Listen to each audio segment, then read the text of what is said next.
Imagine waking up one morning and realizing everything you've been told about being a good person was a lie. That kindness isn't strength. That compassion doesn't lead to justice. That morality is not a universal truth, but a weapon used by the weak to shame the strong. Welcome to the brutal world of Friedrich Nietzsche, the philosopher who dared to rip the mask off civilization and expose the raw, primal instincts underneath. In this video, we're not just exploring his ideas, we're diving headfirst into the storm. By the time we reach the end, you may never look at power, goodness, or even yourself the same way again. For centuries, society has taught us a convenient fiction, that humility is noble, that meekness is virtuous, and that those who suffer are somehow more righteous than those who conquer. But Nietzsche saw through the illusion. He believed this story was not born from truth, but from weakness. A kind of moral revenge invented by the powerless, those who couldn't compete with the strong, so instead rewrote the rules of the game to make strength look like a sin. This was Nietzsche's concept of slave morality, a dangerous idea cloaked in virtue, a value system built not on excellence or courage, but on resentment, fear, and guilt. Think about it. Have you ever felt ashamed of your ambition, of your hunger for success? Have you ever been told to tone it down, be humble, don't brag?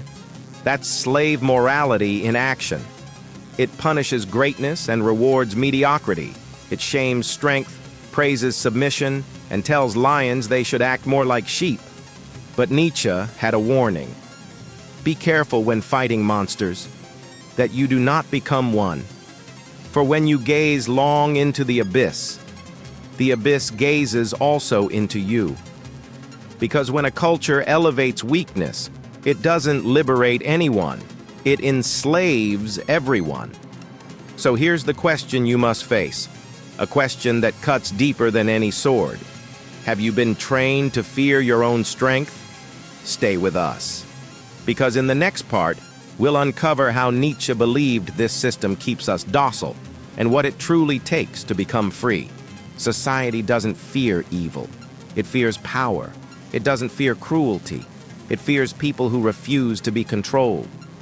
Because make no mistake, this world is not designed for the strong to thrive. It's built to tame them. From the moment you're born, you're given invisible chains. Be nice, be agreeable, don't stand out, obey. In schools, they reward obedience, not creativity. In workplaces, conformity is king. In relationships, people are told to settle, not to strive. It's not a conspiracy. It's worse. It's culture. And Nietzsche saw it with terrifying clarity. He wrote of herd morality, a system where the masses come together, not to lift the best among them, but to drag them down. Because the herd does not want to be challenged. The herd fears those who walk alone. So it brands them. The ambitious become arrogant. The dominant become dangerous. The independent become problematic. And slowly, ruthlessly, society files down your edges until you fit neatly in the box it made for you. But what if that box was never meant for you?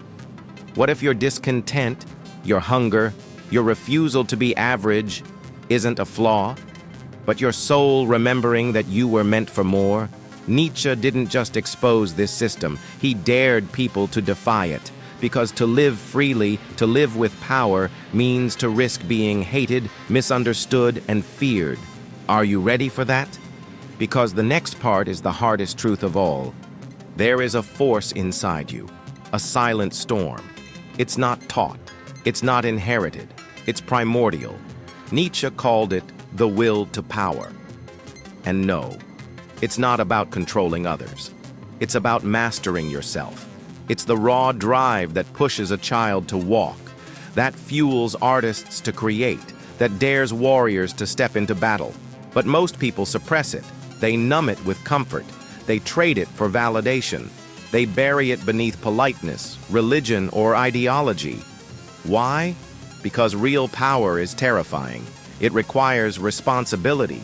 It demands you say, I will no longer be who they told me to be. I will become who I truly am.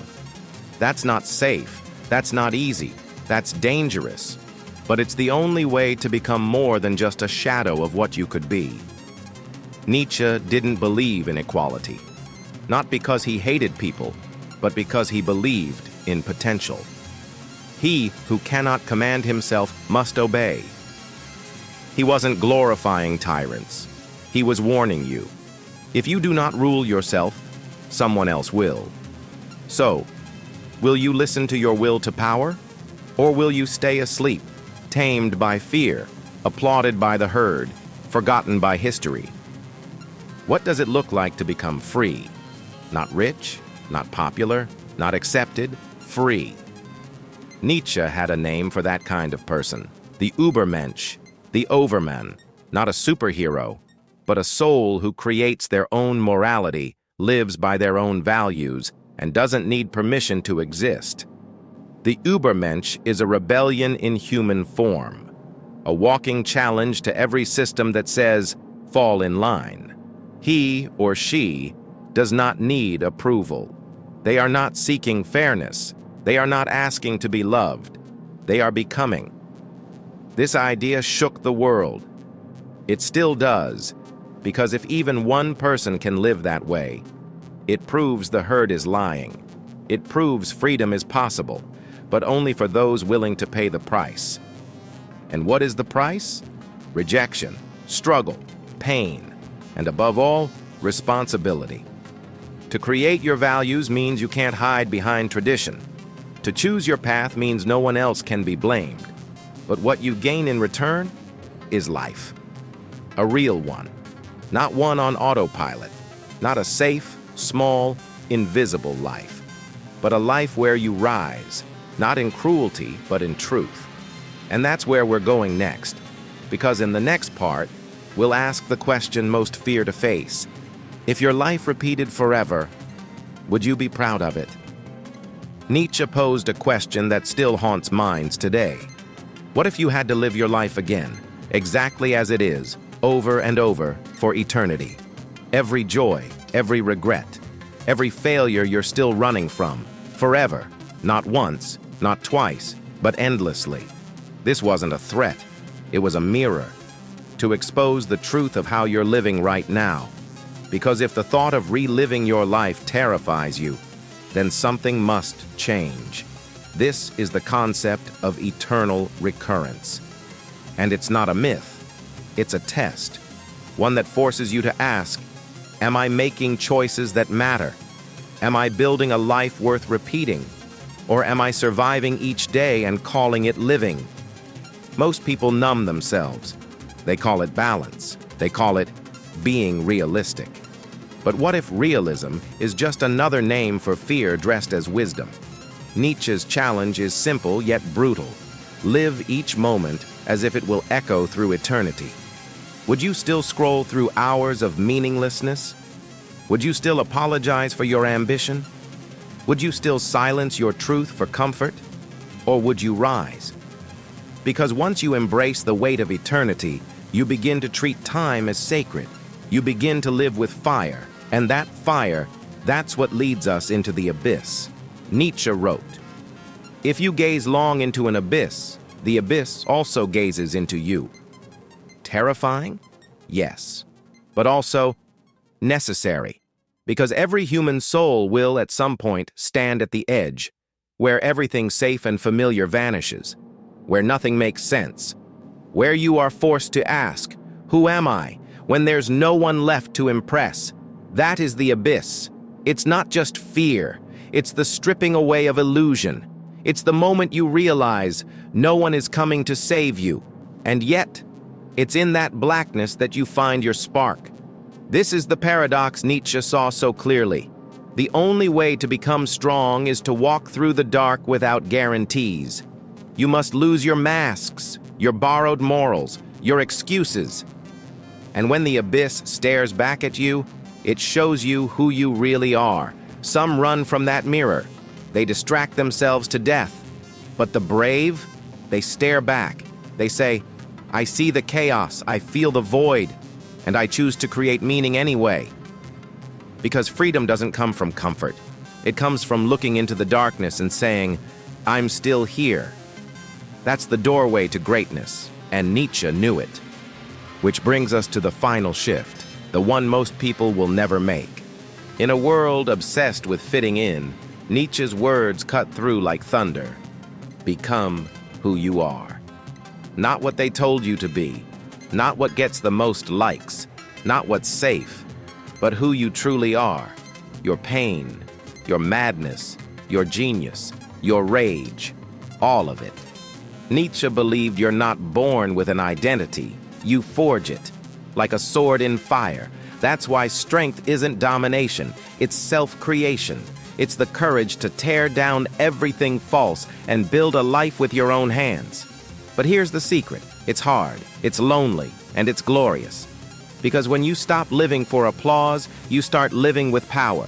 When you stop asking for permission, you start giving yourself purpose. And when you stop fearing judgment, you start becoming unstoppable. This is the path of the overman. Not a god, not a tyrant, but a human who refuses to die, never having truly lived. You have that power, but you must claim it. And in the final part, we'll unleash the ultimate truth, the one that destroys the weak and awakens the strong. Are you ready? Let's not romanticize it. This path is brutal. To rise above the herd, to think for yourself, to feel deeply, to act boldly, comes with a cost. You will lose people. You will be misunderstood. You will face ridicule from those still clinging to comfort. Society does not reward the one who awakens. It rewards the one who obeys. But Nietzsche's point wasn't comfort. It was freedom. And freedom, in his eyes, is earned. It's earned when you stop blaming the world and start taking ownership of everything. Your flaws, your failures, your fate. Because once you accept full responsibility, you become untouchable. No shame can chain you. No insult can wound you. No system can cage you. That is power. And it is terrifying to those who've built their lives on excuses. They'll try to pull you back, mock your ambition, label your strength as arrogance. But never forget, you don't need their approval. You need your courage. Nietzsche believed that in a decaying world, authenticity becomes rebellion, and rebellion becomes rebirth, which leads us to the final revelation. So many live their lives waiting to be discovered, waiting to be saved, waiting for permission to matter. But Nietzsche's final, most radical message, destiny is not discovered. It is created, not in dreams, not in silence, but in fire. You are not some passive observer in this life. You are the blacksmith of your own soul. Everything you've endured, your pain, your losses, your scars, were not punishment. They were raw material. And what you do with that is your art. So ask yourself, are you shaping your destiny or watching it rot? Because if life has no inherent meaning, then you are free. Terrifyingly, beautifully free. To make it mean something. Every moment you hesitate, the herd grows louder. But every moment you choose strength over fear, action over numbness, truth over convenience, you step into who you were meant to be. Not the perfect you, the real you, the dangerous you, the necessary you, the one the world has been waiting for. But you've been hiding no more. Because now you know the truth. Here it is. The final truth. The reason Nietzsche's words still echo today, and why they matter more than ever. There is no safe path. Safety is a lie. Comfort is a sedative. And weakness is a slow death. You are not meant to shrink. You are not meant to obey. You are not meant to coast through life quietly. You are meant to burn, to disturb, to create, to lead, to become. Nietzsche didn't hate weak people. He pitied those who chose to stay weak, who surrendered their fire for approval, who traded their soul for silence. But you still have a choice. You can retreat into the arms of the herd, smiling, numb, forgettable. Or you can rise, bleeding, staggering, but alive. And That is the beginning of power. Become who you are. No one is coming. No one will save you. And that is your greatest gift. The world rewards the ruthless, not because they destroy, but because they dare to create. So, create yourself. The abyss is calling. Step in.